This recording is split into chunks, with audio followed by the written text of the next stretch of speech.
Hi everyone. In this video, I am going to talk about how to build a corpus of 1 crore rupees in the next 10 years. So if you're interested in doing that, this video is for you.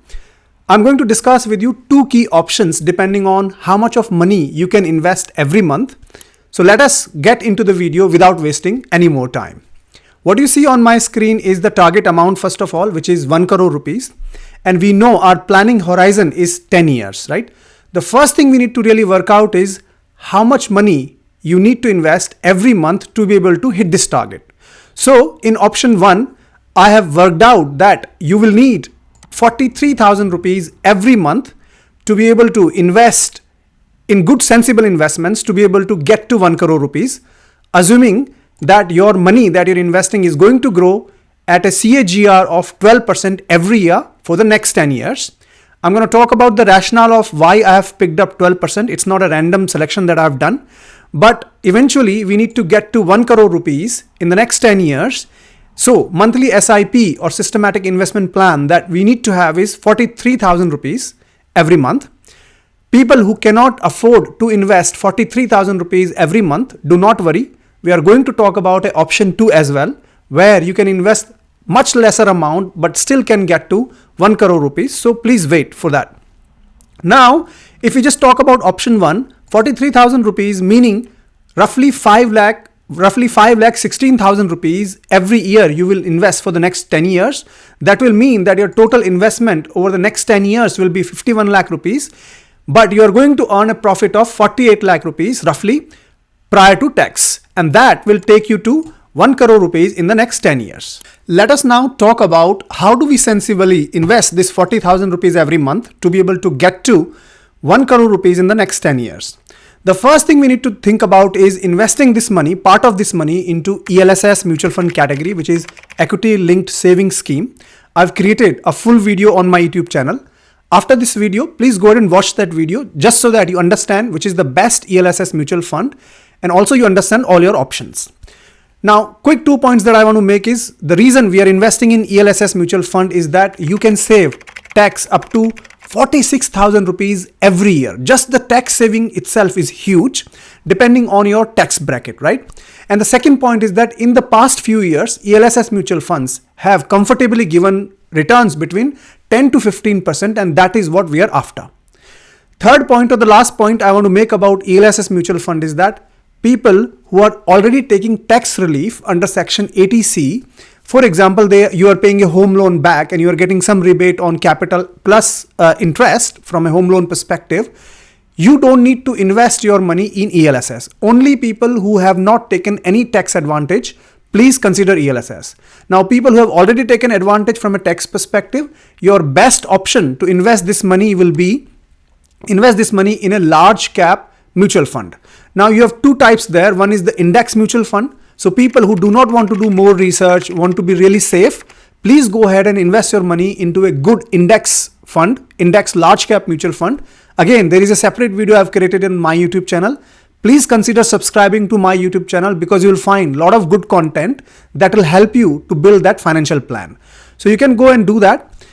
If you don't want to take much risk, then your large cap mutual fund that you need to find is any large cap mutual fund that has the potential to beat the index returns.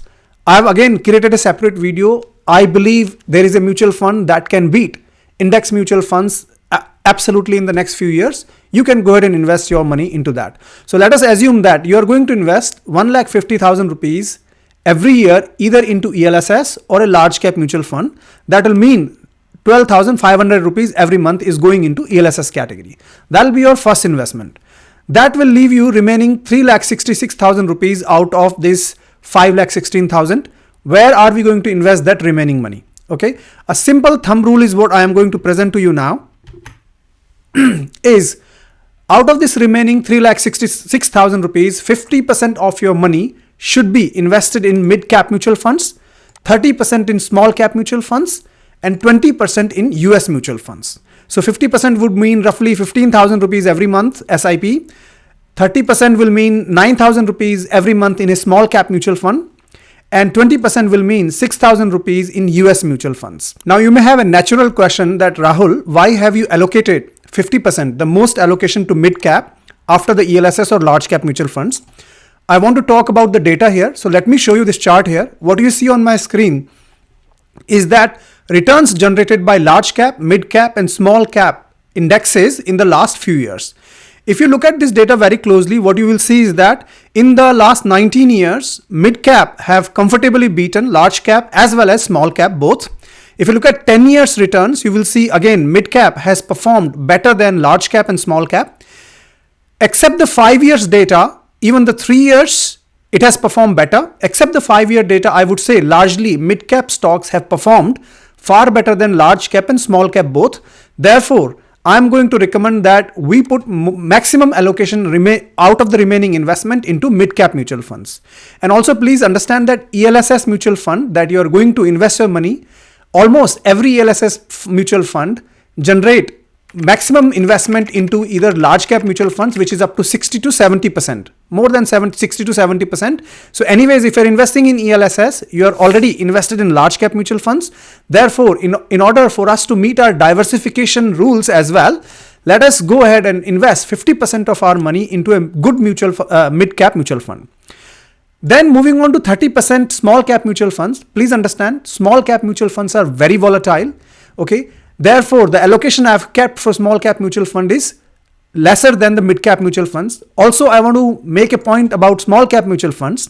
If you look at this chart here, what you will notice is that there are few years, for example, 2020, 2017, 2014, where small cap stocks have rallied like anything. I do not want you to miss out on such huge rallies that come in particular years. Therefore, we need to invest considerable amount of our money into small cap mutual funds because that is where the maximum growth is likely to come in specific years. But I do understand that there is a lot of risk involved with the small cap mutual funds. Therefore, we need to balance the risk versus returns. Therefore, I'm suggesting that 30% of our remaining investment should go into a good small cap mutual fund. And lastly, US mutual funds, I'm suggesting that we allocate 20% of our mutual fund investments. If I show you this Motilal Oswal Nasdaq 100 ETF that has been investing in US stocks, you would see that in the last 10 years, the returns that it has given is almost close to 20%, right? From a diversification point of view, it makes a lot of sense for you to consider investing in US stocks. Therefore, you need to find a good US mutual fund to invest in.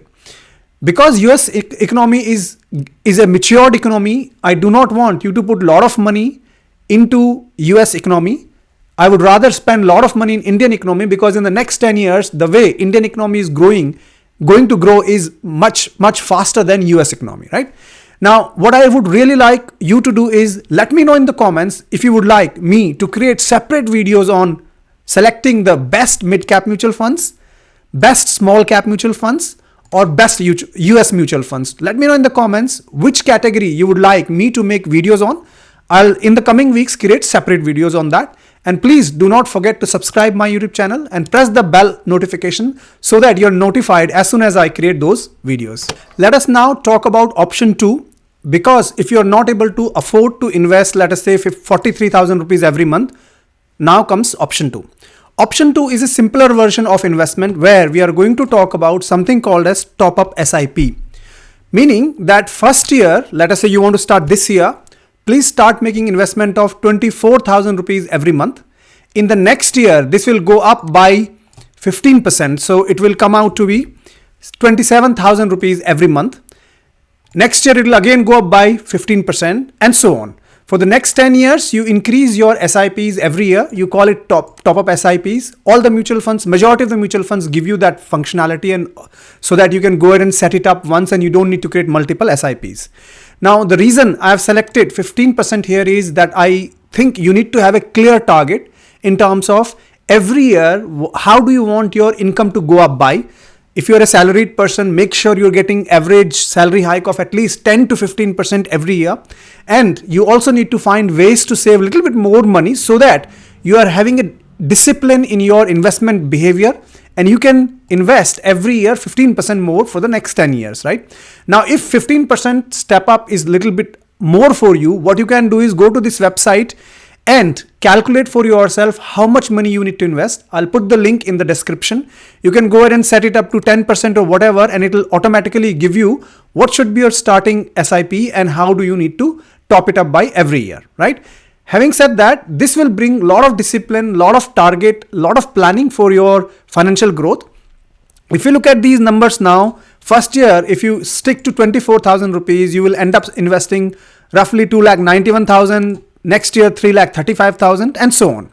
If you add it up, at the end of 10th year, you would have invested 59 lakh rupees and your profit would have been 40 lakh rupees, assuming that you are going to grow this money at 12% CAGR as we assumed in our option number 1.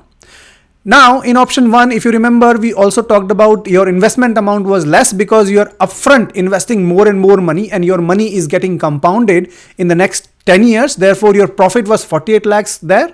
But in option 2, you will see that your profit is going to be little less because of you're not investing a lot of money upfront, right? So that's the difference between these two options. Depending on your investment affordability, you can decide what do you want to do. Let us now discuss 4 key principles that I want you to adhere to. Number 1, that minimum 2 mutual funds is what you need to select in each type of the mutual fund categories that we've talked about. So if you're selecting ELSS or mid cap or small cap, make sure you're selecting minimum 2 mutual funds so that if there is a problem with one of the mutual funds, you have got the second mutual fund to recover your investment. So for example, under the small cap mutual fund category, have 2 small cap mutual funds. Under mid cap, have 2 mid cap mutual funds. Under ELSS, have 2 ELSS mutual fund categories. Point number 2 is that every year, the mutual funds that you're investing in, please make sure you review it and you must decide which ones you should continue investing in and which ones you should exit. You can subscribe to my YouTube channel because every year I'm going to make videos around which are the best performing mutual funds under every category.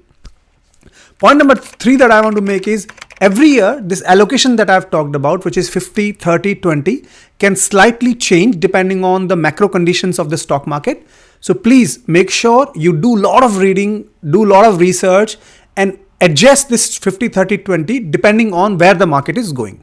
And last point I want to make about the mutual funds is that if you are a savvy investor and you understand how to pick good stocks, you can replace this model by stocks rather than investing in mutual funds. For example, you can directly go ahead and pick stocks such as small cap mutual funds, mid cap stocks or large cap stocks and so on. If you like this video, please don't forget to press the like button, subscribe to my YouTube channel, and I'm going to see you in my upcoming videos. Keep rocking.